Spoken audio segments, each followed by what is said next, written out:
Hello students, in this video we'll discuss chapter number 11, the Union Legislature. Students, according to me, this chapter is very interesting, live, as well as informative. Okay, I hope you will feel the same after completion of this chapter. So we'll start with Get It section.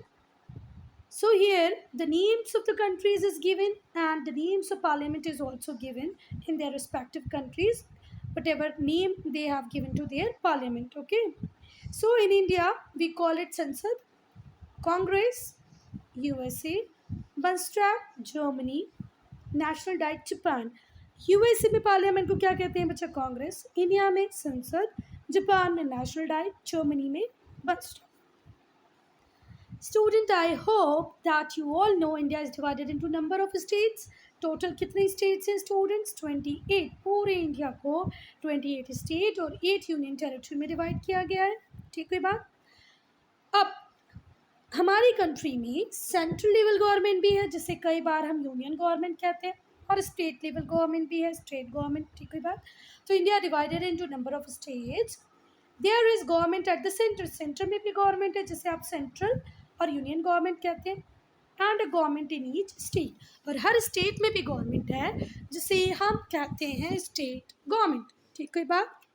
अब जो हमारा constitution है has divided the power and functions of the government. हमारे constitution में powers और functions किसके? Government के divide कर दिए दोनों ही लेवल पे, सेंट्रल लेवल पर भी और स्टेट लेवल पे भी, सेंट्रल गवर्नमेंट में भी और स्टेट गवर्नमेंट में भी.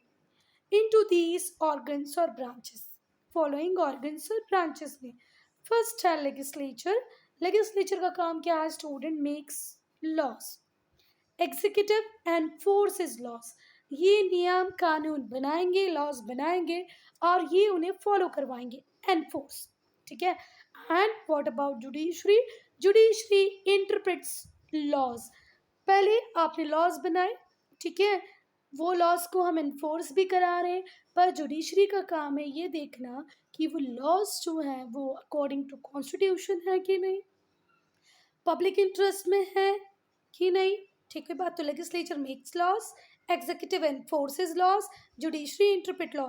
जुडिशरी उन लॉज के बारे में और डिटेल में बताएगी, एग्जीक्यूटिव उन्हें इन्फोर्स कराएंगे, लेजिस्लेचर उन लॉज को बनाने वाले हैं. इंटरप्रेट करना होता है किसी का मतलब बताना. ठीक है बात. In this lesson you will read about union legislature. इस चैप्टर में स्टूडेंट हमारा फोकस सिर्फ किस पे रहेगा? यूनियन लेजिस्लेचर पे. ठीक है बात. At the centre we have the union legislature और द पार्लियामेंट. सेंट्रल लेवल पे हमारे इंडिया में यूनियन लेजिस्लेचर है और पार्लियामेंट है. स्टेट लेवल में we have state legislature. State level में क्या? स्टेट लेजिस्लेचर है. जो यूनियन लेजिस्लेचर है and the state legislature both have the same work is to make laws. Union legislature हो या स्टेट लेजिस्लेचर हो, दोनों का काम क्या है स्टूडेंट? Makes laws. ठीक है, लॉ नियम बनाना. एक बात और सुनी, जो स्टेट है वो एक पर्टिकुलर स्टेट के लिए बनाएगी. जैसे मैं मध्य प्रदेश में रहती हूँ, मेरे स्टेट की जो लेजिस्लेचर होगी वो जितने भी रूल्स रेगुलेशंस बनाएगी, लॉज बनाएगी, वो किसके लिए बनाएगी? सिर्फ मेरे स्टेट के लिए. पर जो यूनियन लेजिस्लेचर है वो कॉमन पूरे 28 स्टेट्स के लिए, यूनियन टेरिटरीज के लिए लॉज बनाएगा. ठीक है बात. The legislative power have been distributed between union and state. जो लेजिस्लेटिव पावर है कि भाई कौन सा काम कौन करेगा, ये डिस्ट्रीब्यूट कर दिया है यूनियन और स्टेट के बीच में. Subject have been listed under the 3 legislative list. 3 legislative list बनाई है हमने, जो काम को डिवाइड कर देती भाई कौन सा काम यूनियन करेगा, कौन सा काम स्टेट गवर्नमेंट करेगी, कौन सा काम सेंट्रल गवर्नमेंट करेगी, या कोई काम ऐसा भी है जिसको दोनों गवर्नमेंट कर सकती है. ठीक है, तो अब हम वो देखेंगे. First union list.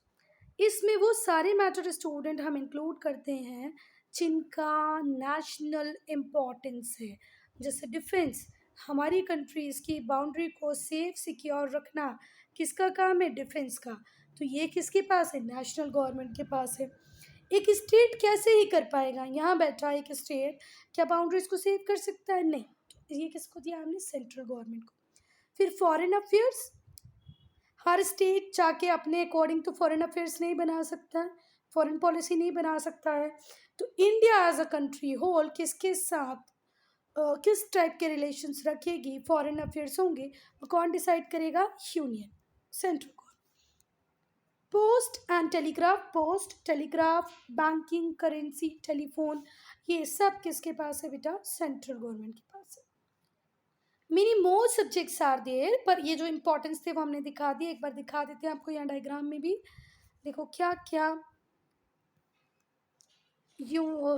Foreign affairs, army, currency, navy, railways, bank, ये सब किसके पास है? सेंट्रल गवर्नमेंट के पास है। ठीक है बात।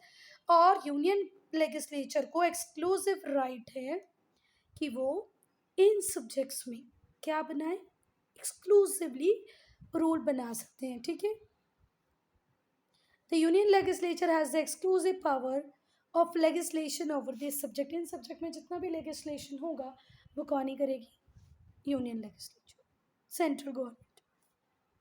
State lists includes matters of importance to the states। अब स्टेट के लिए क्या इम्पोर्टेंट है वो सारे मैटर्स किसमें? स्टेट लिस्ट में, जैसे public order, police, water supplies, irrigation, public health, agriculture and so on. Okay. India बहुत डाइवर्स नेशन है, जोग्राफिकली भी बहुत डाइवर्स है बेटा। एक स्टेट में पानी बहुत ज़्यादा होता है, दूसरे स्टेट में वो पानी बहुत स्कार्स होता है। कहीं पर एग्रीकल्चर में जो मेन फूड क्रॉप है वो वीट होगी तो कैसे स्टेट में राइस होगी।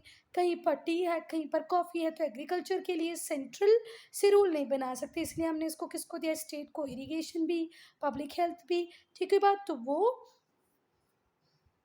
मैटर्स जैसे कि agriculture, public health, irrigation, supplies, water, public order, police, ये सब किसको मिले हैं? स्टेट गवर्नमेंट को। स्टेट लिस्ट के अंदर लिखा गया है, जिनमें डील करेगा कौन? State government.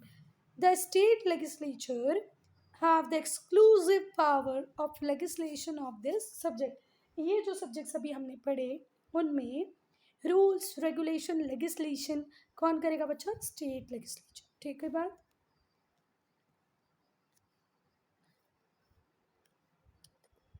Water, hospital, police, ये किसके पास है? स्टेट लिस्ट के पास है। इसमें एक्सक्लूसिव जितना भी लेजिस्लेशन होगा वो कौन करेगा? State legislature. फिर स्टूडेंट थर्ड लिस्ट होती है, जिसे हम बोलते हैं कॉन्करेंट लिस्ट। ये जो लिस्ट होती है इसमें वो सारे मैटर्स इंक्लूडेड होते हैं जो यूनियन और स्टेट दोनों के लिए इम्पॉर्टेंट है, जैसे कि economic and social planning, education, welfare of labour, electricity, newspaper and so on. और भी हैं पर अभी आप इतना ध्यान रखें।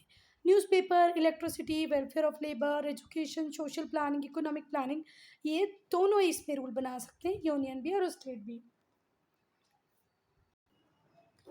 अभी तक तो देखो कोई कॉन्फ्लिक्ट नहीं था, यूनियन गवर्नमेंट के मैटर्स अलग थे, स्टेट के अलग थे, कोई लड़ाई झगड़ा नहीं था। पर कॉन्करेंट लिस्ट में प्रॉब्लम है बेटा। अब एजुकेशन में यूनियन कुछ और करना चाहे, स्टेट कुछ और करना चाहे तो कैसे हो? अगर किसी भी बात को लेकर इन दोनों के बीच में कॉन्फ्लिक्ट होता है, डिस्प्यूट आता है, तो किसकी विल प्रिवेल करेगी बच्चा? Union. Union law will reign supreme. ठीक है। किसकी ज़्यादा इंपॉर्टेंस रहेगी? यूनियन लॉ की, सेंट्रल गवर्नमेंट की। ठीक है बात। Now parliament. अब पार्लियामेंट में आपको यहाँ बताऊँ इसके पहले मैं आपको जो बुक में फ्लो चार्ट दिया है वो एक्सप्लेन कर देती हूँ, है ना। ये रहा union legislature, parliament, president, house of people जिसे हम बोलते हैं लोकसभा, काउंसिल ऑफ स्टेट जिसे हम कहते हैं Rajya Sabha. Commonly house of the people, council of states rarely use होता है, लोकसभा और राज्यसभा ही हम यूज़ करते हैं। लोकसभा में जो करंट स्ट्रेंथ है वो है 550, इससे ज़्यादा नहीं हो सकती, नॉट मोर देन 550। ठीक है। ठीक है। करेंटली अगर हम बात करें तो हमने कहा है कि 550 से ज़्यादा नहीं हो सकता। ठीक कोई बात। और ऐसे ही राज्यसभा में 250 से ज़्यादा नहीं हो सकता। ठीक कोई बात। कोई ज़रूरी नहीं है कि 550 ही रहे, पर 550 से ज़्यादा नहीं होंगे।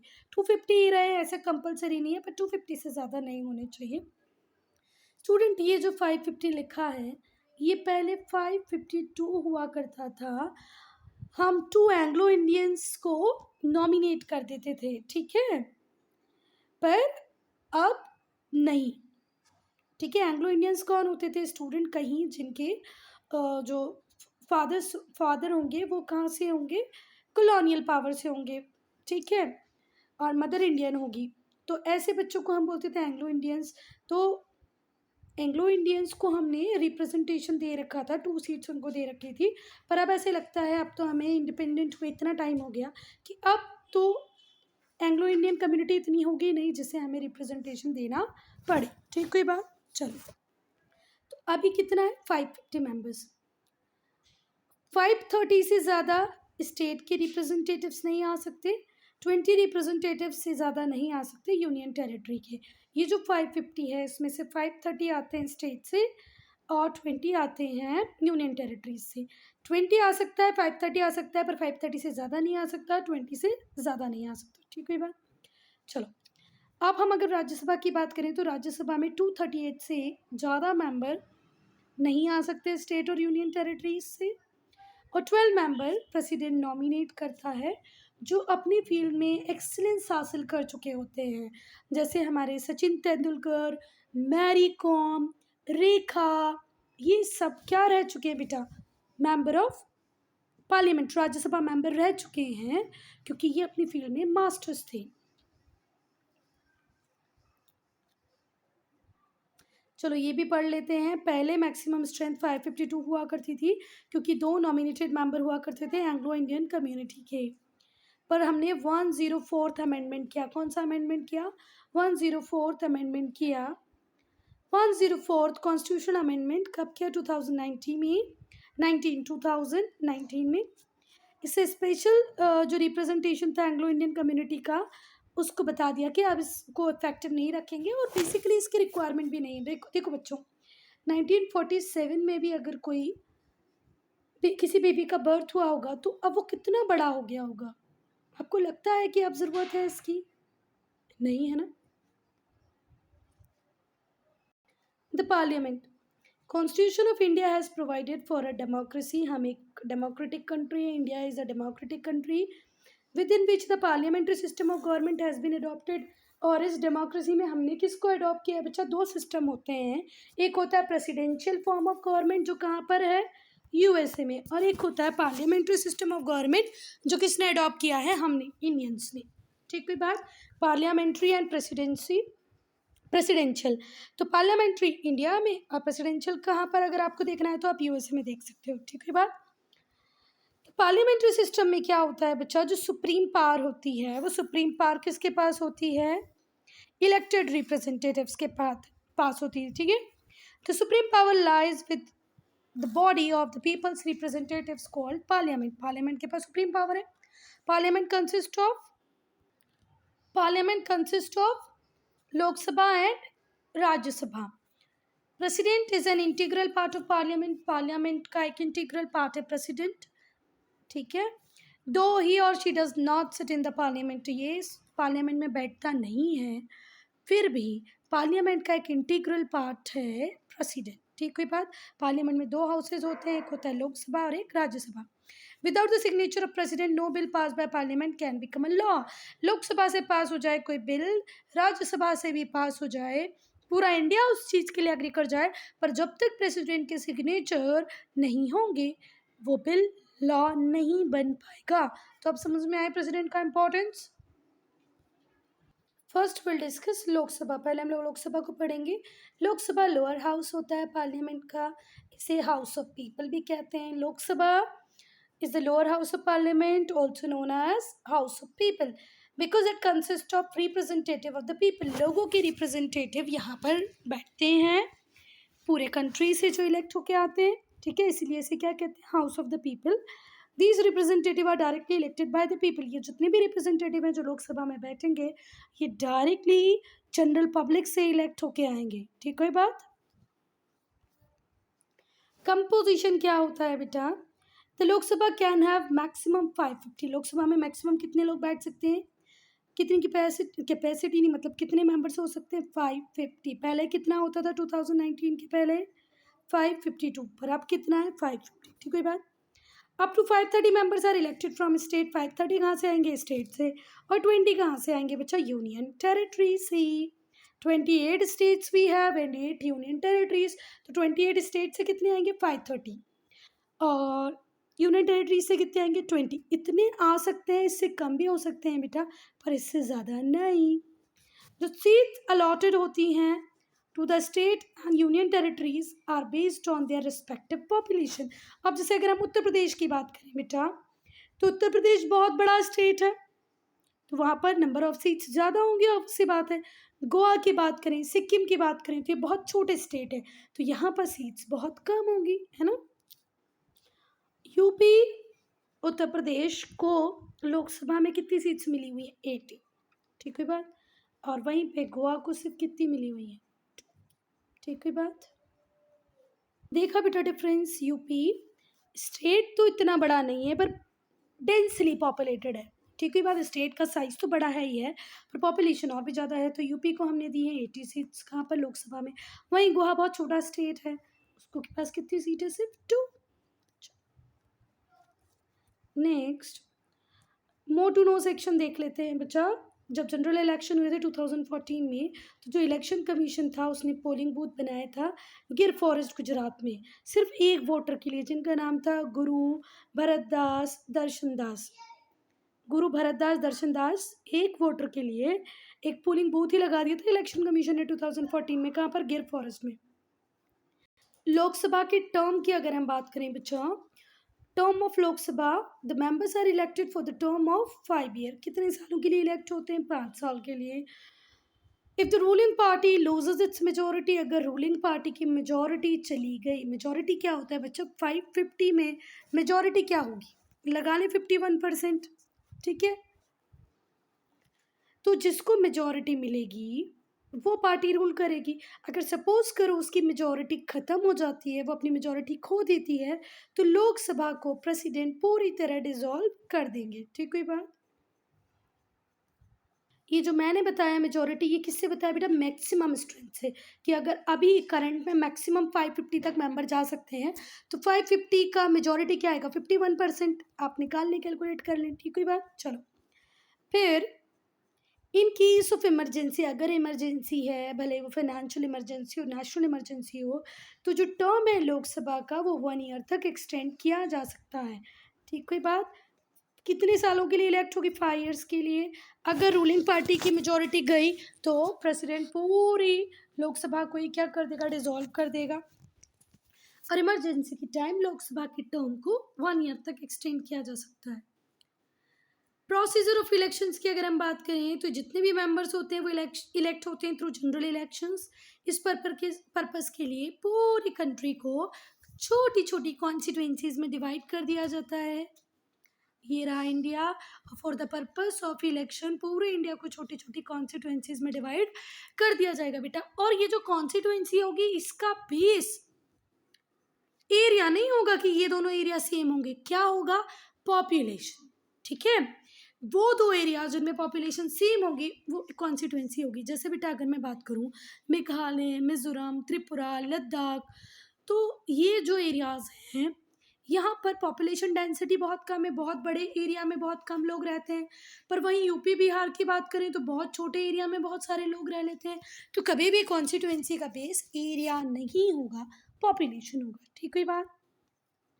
हर कॉन्स्टिट्यूएंसी से एक मेंबर इलेक्ट होगा। इलेक्शन 5 ईयर्स में ही होते हैं जनरली।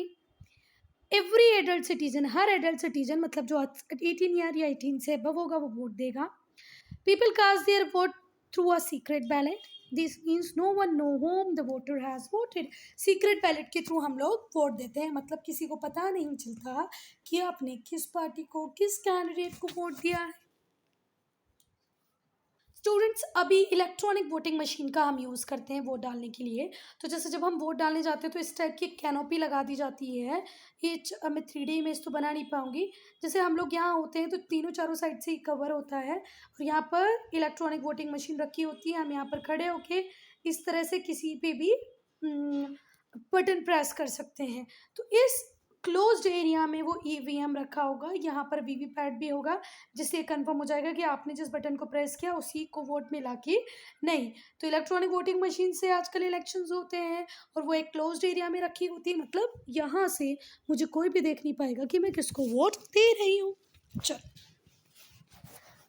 अब हम बात करेंगे कि एलिजिबिलिटी क्या होती है कैंडिडेट्स की।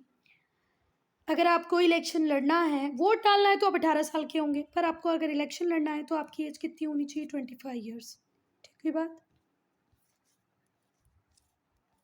जो भी इलेक्शन कॉन्टेस्ट करना चाहता है उसकी एज कितनी होनी चाहिए? 25 ईयर्स। जो लोग गवर्नमेंट सर्विस में हैं वो, और जो इंसॉल्वेंट हो गए मतलब जिनका दिवालिया निकल गया है वो, और मेंटली अनसाउंड मतलब जो व्यक्ति दिमाग से पागल है, अनसाउंड है, जिसका दिमाग ठीक से काम नहीं करता, जो इंसॉल्वेंट मतलब दिवालिया हो गया है, जिसकी जो लाइबिलिटीज़ हैं वो उसके एसेट से ज़्यादा होगी, मतलब उसको देना ज़्यादा पैसे और उसके पास पैसे देने के लिए है नहीं, इंसॉल्वेंट है, गवर्नमेंट सर्विस में है, तो वो तो एलिजिबल ही नहीं है बेटा कैंडिडेट बनने के। फिर गवर्नमेंट सर्विस में हो, इंसॉल्वेंट हो या पागल हो, मेंटली अनसाउंड हो, आप कॉन्टेस्ट नहीं कर सकते। वोट डालने तो गवर्नमेंट सर्वेंट जाएगा, वोट डालने गवर्नमेंट सर्वेंट जाएगा, वोट डालने इंसॉल्वेंट पर्सन भी जा सकता है, गवर्नमेंट सर्वेंट भी जा सकता है, पर वो इलेक्शन कॉन्टेस्ट नहीं कर सकते। तो इलेक्शन कॉन्टेस्ट करने के लिए आपका साउंड माइंड होना ज़रूरी है, आप गवर्नमेंट सर्वेंट ना हो, आप इंसॉल्वेंट ना हो, बहुत ज़रूरी है। ठीक है बात। साउंड माइंड का व्यक्ति जो कि इंसॉल्वेंट ना हो, जो गवर्नमेंट सर्विस में ना हो। अब वो कैंडिडेट जो राज्यसभा का मेंबर है, a candidate cannot be a member of Rajya Sabha और any other legislature at the same time. किसी और लेजिस्लेचर का मेंबर हो, राज्यसभा का मेंबर हो, ऐसा नहीं हो सकता कि वो इलेक्शन कॉन्टेस्ट करे एक बार में एक काम।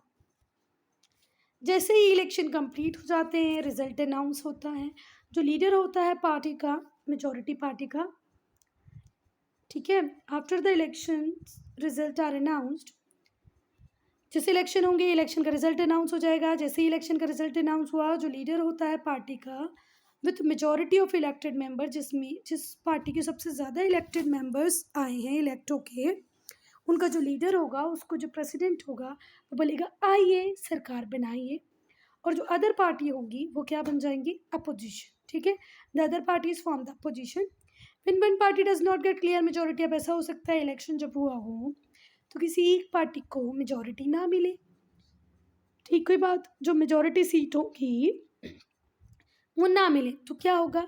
2-3 पार्टी मिलके कोलिशन बना लेंगी और फिर लीडर को इलेक्ट कर देंगी और फिर वो गवर्नमेंट बनाएगा। ठीक है बात। जैसे कि सपोज करो इस ईयर इलेक्शंस हुए, बीजेपी को मैंडेट नहीं मिला, बीजेपी को जो सीट्स मैक्सिमम सीट्स मिलनी चाहिए थी, मतलब मेजॉरिटी सीट्स मिलनी चाहिए थी वो नहीं मिली, उसको अभी 20 सीट्स की और रिक्वायरमेंट है, तो हो सकता है बीजेपी जाके शिवसेना के पास जाए, अकाली दल के पास जाए या समाजवादी पार्टी के पास ही चला जाए और कहे भाई ये 20 सीट आप मेरे साथ आ जाओ और हम लोग गवर्नमेंट बना लेते हैं। तो समाजवादी पार्टी होगी या शिवसेना होगी, जो भी कुछ अलाई कर रहा होगा, जो भी कुछ उनके साथ आएगा, वो बोलेगा हमें ये चाहिए तो आपको ये देना पड़ेगा, हमें ये वाला डिपार्टमेंट चाहिए तो आप ये दे देंगे क्या? तो इस तरीके से वो अपनी बातचीत करके मैटर सेटल करके साथ में आ जाएंगे और कोalition की गवर्नमेंट बन जाएगी। अब हम लोग डिस्कस करेंगे स्पीकर को। ठीक है बात। आप लोगों ने लोकसभा की प्रेसिडिंग्स मतलब प्रोसीडिंग्स को देखा होगा ना, जिसमें एक व्यक्ति जो मेन बैठा होता है बोलता है नहीं नहीं नहीं माननीय सदस्य आप ऐसा नहीं बोल सकते, आप बैठ जाइए माननीय सदस्य आप बोलिए। ये जो व्यक्ति होता है उसे हम बोलते हैं स्पीकर। तो स्पीकर में 2 फैक्ट आप याद रखें कि आज तक की विमेन स्पीकर हैं मीरा कुमार, ठीक है बात। और फर्स्ट जो स्पीकर थे लोकसभा के फर्स्ट वो थे गणेश वी मवलंकर, ये पहले स्पीकर थे। वीमेन अब तक की स्पीकर रही हैं मीरा कुमार, और जो करंट स्पीकर हैं बेटा वो हैं Om Birla. Current speaker of Lok Sabha Om Birla, first speaker Ganesh V Mavalankar, पहली वीमेन, अब तक की वीमेन वो है, अब तक की वुमेन स्पीकर, अब तक की वो औरत जो क्या रही है स्पीकर, वो है Meera Kumar. First a woman speaker of Lok Sabha Meera Kumar. चलो चलो चलो। तो स्पीकर की अगर हम बात करें तो जो मेंबर होते हैं लोकसभा के, इलेक्ट प्रिसाइडिंग ऑफिसर और द स्पीकर, वो इलेक्ट करते हैं प्रिसाइडिंग ऑफिसर को, स्पीकर को अपने आप में से ही, अमंग देमसेल्फ। जितने भी मेंबर होते हैं, ऑल मेंबर, सारे के सारे मेंबर ओथ लेते हैं, कसम खाते हैं लॉयल्टी ऑफ इंडियन कॉन्स्टिट्यूशन के, हम जब तक रहेंगे तब तक इन किसको फॉलो करते रहेंगे, इंडियन कॉन्स्टिट्यूशन को। किसकी प्रेजेंस में, स्पीकर की प्रेजेंस में। स्पीकर सुपरवाइज करता है प्रोसीडिंग्स को लोकसभा की और मेंटेन करता है ऑर्डर और डिसिप्लिन को इन द हाउस। ठीक है, होता है माननीय सदस्य, आप ये नहीं बोलेंगे, माननीय सदस्य आप बोलिए, मतलब बहुत बढ़िया से ओम बिरला का आप वीडियो देखो तो बड़े बहुत बढ़िया से वो करते हैं, सिर्फ सारे स्पीकर करते हैं, पर अभी करंट ओम बिरला है तो तुम लोग ओम बिरला का एक शॉर्ट वीडियो जरूर देखो, किसमें, यूट्यूब में। चलो स्टूडेंट्स, क्विक क्विज कर लें क्या। The organ of government, legislature, executive and judiciary. With whom does the supreme power lie in parliamentary system? Central government. ठीक है बात। फिर in the time of emergency, the term of Lok Sabha can be extended by 2 years. नहीं, गलत है, 1 year. 1 year तक आप कर सकते हो। No one knows whom the voter has voted when the voters cast through a secret ballot. किसके through करते हैं, secret ballot. People who are in government jobs can not contest election, obviously बात है, कैन नॉट। अगर आप government job में हो तो आप इलेक्शन कॉन्टेस्ट नहीं कर सकते। Student, I am ending this video here only. If you have any doubt, any problem, to write in comment section. Will start part 2 with Rajya Sabha.